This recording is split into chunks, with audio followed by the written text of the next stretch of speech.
बिस्मिल्लाहिर्रहमानिर्रहीम। दी technical info के मोअज़्ज़िज़ दोस्तों, अस्सलाम वालेकुम। दोस्तों, Amazon virtual assistant free course की आज ये तीसरी वीडियो है। इससे पहले इस कोर्स की 2 वीडियोज़ अपलोड हो चुकी हैं।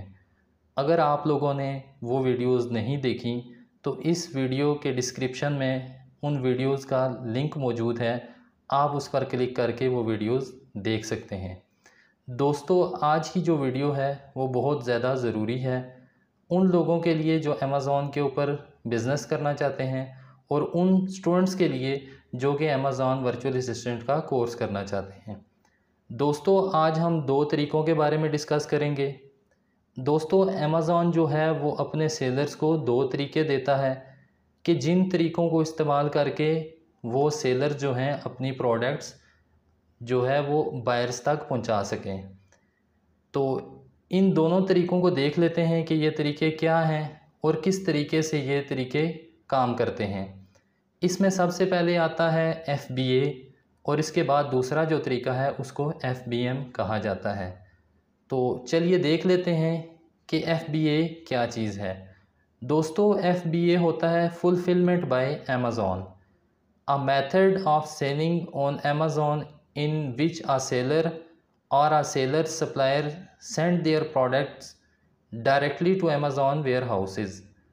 Amazon then store the inventory and ship it directly to the customer, often through their 2-day prime shipping. They also manage customer support. जी तो दोस्तों, अब देख लेते हैं कि इसका मतलब क्या है। दोस्तों, एक ऐसा तरीक़ाकार जिसमें जो सेलर होता है वो अपनी इन्वेंट्री को डायरेक्टली अमेज़ॉन के वेयर हाउस में बेचता है। अमेज़ॉन उसके बाद उसको स्टोर करता है और इस इन्वेंट्री को डायरेक्टली कस्टमर के पास शिप कर देता है थ्रू प्राइम शिपिंग, जो कि उसकी अपनी शिपिंग है। इसके अलावा they also manage customer support, और कस्टमर सपोर्ट जो है उसको भी अमेज़ॉन खुद ही मैनेज करता है। जी तो दोस्तों, अब इसको आसान अल्फाज में समझ लेते हैं। तो दोस्तों, जब भी आप कोई प्रोडक्ट जो है उसको बाई करते हैं किसी होल सेलर से, अगर तो वो होल सेलर डायरेक्टली आपकी जो इन्वेंट्री है उसको अमेज़ॉन के वेयर हाउस भेज दे फिर तो ठीक है, और अगर वो आपकी इन्वेंट्री को डायरेक्टली अमेज़ॉन के वेयर हाउस नहीं बेचता तो फिर आपको 3PL सर्विसेज की ज़रूरत होती है। 3PL दोस्तों थर्ड पार्टी लॉजिस्टिक्स को कहा जाता है। मिसाल के तौर पे जैसा कि पाकिस्तान में TCS और दूसरी कॉरियर सर्विसेज हैं। तो दोस्तों, अगर आपका होल सेलर जो है वो कहता है कि मैं आपकी इन्वेंट्री को डायरेक्टली शिप कर दूंगा अमेज़ॉन के वेयर हाउस में, तो फिर दोस्तों जब वो इन्वेंट्री को अमेज़ॉन के वेयर हाउस भेज देता है उसके बाद अमेज़ॉन जाने और उसका काम जाने। ठीक है, Amazon pick, pack and ship it directly to the customer for you, मतलब कि वो आपके बिहाफ के ऊपर इन्वेंट्री को उठाएगा भी आपके होल सेलर से, पैक भी करेगा और उसको डायरेक्टली शिप करेगा आपके कस्टमर के पास। इसके बाद अगर किसी किस्म के उसके ऊपर रिव्यूज़ आते हैं, बैड रिव्यूज़ हैं या अच्छे रिव्यूज़ हैं, या अगर इन्वेंट्री के अंदर किसी किस्म का कोई मसला हुआ है तो वो भी अमेज़ॉन जो है वो करेगा। दोस्तों, अमेज़ॉन ये तमाम सर्विसेज जो प्रोवाइड करता है ये फ्री में नहीं करता। दोस्तों, अमेज़ॉन जो होता है वो अपने सेलर से इन सर्विसेज के एवज़ पैसे लेता है। जब एक ऑर्डर आता है तो अमेज़ॉन अपनी फ़ीसेस जो हैं वो निकालने के बाद बाकी जो पैसे होते हैं वो अपने कस्टमर के अकाउंट में सेंड कर देता है। तो इस तरीके को जिसमें आप प्रोडक्ट्स डायरेक्टली अमेज़ॉन के वेयर हाउस में बेचते हैं इसे कहते हैं FBA। इसके बाद हम लोग देख लेते हैं दोस्तों कि FBM क्या होता है।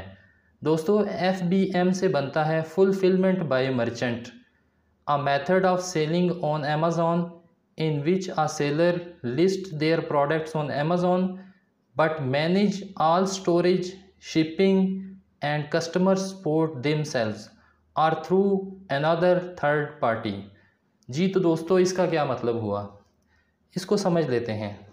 एक ऐसा तरीक़ाकार जिसमें जो सेलर होता है दोस्तों, जो चीज़ें बेचने वाला होता है, वो अपनी प्रोडक्ट्स जो है वो लिस्ट तो अमेज़ॉन के अकाउंट पर करता है, लेकिन उनको स्टोर, उनको शिप और कस्टमर सपोर्ट जो है वो खुद देता है। मतलब जो प्रोडक्ट्स हैं वो लिस्टेड जो हैं वो तो अमेज़ॉन के अकाउंट के ऊपर ही होती हैं, लेकिन उनकी शिपमेंट जो है वो डायरेक्टली अमेज़ॉन के वेयर हाउस में नहीं होती। वो जो बंदा उन प्रोडक्ट्स को बेच रहा है वो अपना वेयर हाउस या अपना घर यूज़ करता है, ठीक है, उन प्रोडक्ट्स को स्टोर करने के लिए, ठीक है। उसके बाद शिपमेंट जो है वो अपनी यूज़ करता है। उसने किसी थर्ड पार्टी जो लॉजिस्टिक्स हैं या किसी थर्ड पार्टी कोरियर कंपनी को जो है उसके साथ कॉन्ट्रैक्ट किया होगा। तो जब भी कोई ऑर्डर आता है तो पैक भी उसको खुद करनी पड़ती हैं, ठीक है दोस्तों। कस्टमर जो है जहाँ पे भी रहता है उसके एड्रेस तक पहुँचाना भी उसका काम है। इसके बाद कस्टमर सपोर्ट जो है वो भी जो मर्चेंट है वो खुद देता है। तो दोस्तों इस तरीके को FBM कहा जाता है। इस तरीके में दोस्तों अमेज़ॉन जो है वो शिपमेंट चार्जेस नहीं लेता, स्टोरेज चार्जेस नहीं लेता। ये तमाम चीज़ें जो हैं वो FBM जो बंदा कर रहा होता है, सेलर, वो खुद ले रहा होता है। तो उम्मीद है कि दोस्तों आपको ये दोनों तरीके जो हैं वो अच्छे तरीके से समझ आ गए होंगे। दोस्तों अब ये जो दोनों तरीके हैं इनके अपने अपने फ़ायदे हैं और नुकसानात हैं। अगर हम लोग कहें कि FBA बहुत अच्छा है और FBM नहीं अच्छा, तो ये बात गलत है। FBA जो है दोस्तों उसके कुछ अपने फ़ायदे हैं, FBM जो है उसके कुछ अपने फ़ायदे हैं। तो ये दोनों सर्विसेज जो हैं दोस्तों ये यूज़ करके जो सेलर्स हैं वो अपनी प्रोडक्ट्स को अपने कस्टमर्स तक पहुंचाते हैं। तो दोस्तों ये जो चीज़ है इसको आपने बड़े अच्छे तरीके से समझना है, ठीक है, क्योंकि आपका इस चीज़ से बहुत ज़्यादा पाला पड़ने वाला है। तो दोस्तों मोस्टली जो हम लोग करते हैं वो हम करते हैं FBA। उसका फ़ायदा ये होता है कि दोस्तों हम पाकिस्तान में बैठे हुए अगर एक अकाउंट मैनेज कर रहे हैं या पाकिस्तान से बैठ के अमेज़ॉन के ऊपर बिज़नेस कर रहे हैं, तो दोस्तों हमें किसी किस्म की मुसीबत में पड़ने की ज़रूरत नहीं पड़ती। अमेज़ॉन जो है वो इन्वेंट्री को खुद मैनेज करता है। जब उसके पास ऑर्डर आता है, ठीक है, अगर उसने उस इन्वेंट्री को किसी वेयर हाउस से उठाना है तो वो पिक भी खुद करेगा, पैक भी खुद करेगा और शिप भी खुद करेगा। हत्ता कि दोस्तों जो कस्टमर रिव्यूज़ होते हैं, जो कस्टमर सपोर्ट होती है, वो भी अमेज़ॉन खुद देगा। लेकिन इसके एवज़ दोस्तों वो आपसे फ़ीस काट रहा होता है, स्टोरेज की भी और शिपमेंट की भी। और जो इसकी फ़ीस होती है दोस्तों ये बाज़ टाइम जो है काफ़ी ज़्यादा भी हो सकती हैं। और FBM में ऐसा कोई सीन नहीं होता दोस्तों। FBM में जितने पैसे जो चीज़ करनी पड़ती है वो सारा कुछ खुद करना पड़ता है। तो FBM के अंदर नुकसान क्या है कि आपके पास तो पहले सबसे स्टोरेज एरिया होना चाहिए, ठीक है, फिर आपको पिक भी खुद करनी है, पैक भी खुद करना है। तो ये सारे काम आप लोगों को खुद करने पड़ते हैं FBM के अंदर। उम्मीद है कि दोस्तों आपको आज की वीडियो पसंद आई होगी।